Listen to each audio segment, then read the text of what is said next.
prenons cet exemple-là, c'est très parlant.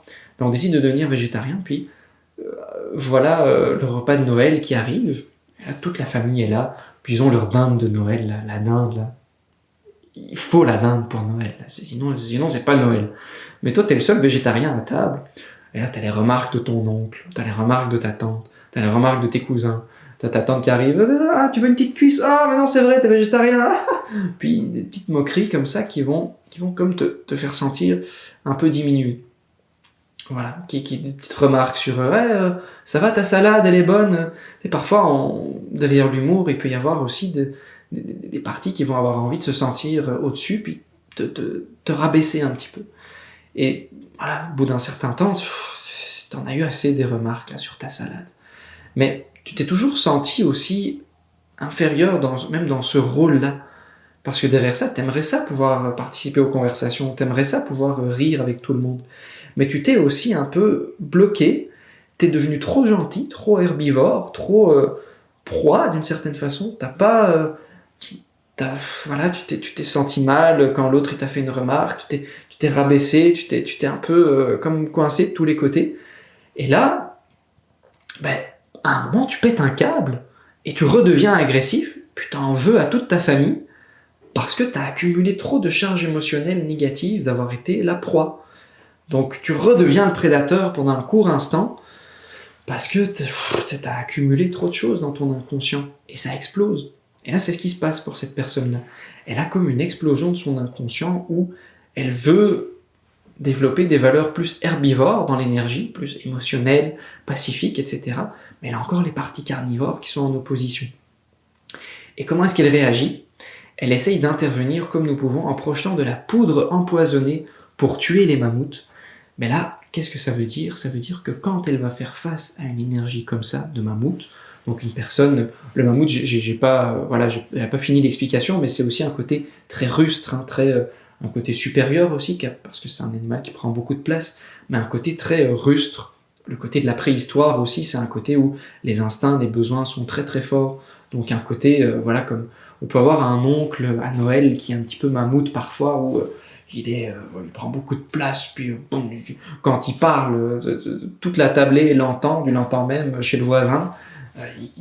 Quand il rit, il postillonne en même temps. On voit le mammouth qui prend beaucoup de place parfois, hein, chez un être humain. Et il a des belles qualités, cet oncle-là, j'en suis sûr, hein, bien entendu. Mais en même temps, c'est comment elle réagit face à cette énergie-là. Comment est-ce qu'elle réagit ? C'est en projetant de la poudre empoisonnée. Et la poudre, qu'est-ce que c'est ? C'est quelque chose qui est sec en général, de la poudre. La poudre, c'est quelque chose qui n'y a pas d'eau dedans. Donc c'est des mémoires en elle, c'est des pensées, vu que la poudre en général, ça crée un nuage, c'est des pensées qui vont avoir tendance à aller attaquer les autres. Des pensées critiques, des pensées qui vont vouloir tuer le négatif, mais le refouler en même temps.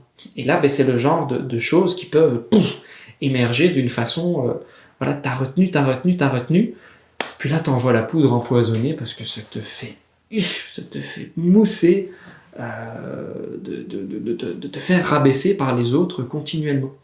Et je vois que Sylvie, tu comprends, hein, c'est tellement vrai, certains repas de famille peuvent être douloureux, le temps d'affirmer ses choix à l'intérieur de soi. Alors il ne sera plus nécessaire de les imposer aux autres. Mais oui, ça donne chaud le changement. Moi, je te comprends, hein, je suis passé par là aussi, moi, quand je disais que j'analysais les rêves, puis que je parlais du langage symbolique à table, j'avais des regards un petit peu de travers parfois. Parce que moi-même aussi, mon énergie, elle était un petit peu intense quand j'en parlais. Et ça, il faut faire attention à l'énergie dans laquelle on dit les choses. Surtout, quand t'es le seul végétarien, puis que t'as que des carnivores autour de toi, si tu commences à dire les animaux, il faut les protéger, quand on mange un animal, on nourrit ses besoins, puis tu dis ça là, puis t'as 15 carnivores autour de toi là, fais attention à ce que tu dis. Fais attention à ce que tu dis parce que si tu deviens extrême, tu vas te faire rentrer dedans, mon ami, là, mais pas à peu près. Les gens vont te ramasser à la petite cuillère. Ils vont d'abord te ramasser, puis après, tu vas être ramassé à la petite cuillère, parce que tu vas devenir de la poudre, en fait. Tu vas être anéanti, parce que tu as été trop fort dans ce besoin d'affirmer des valeurs.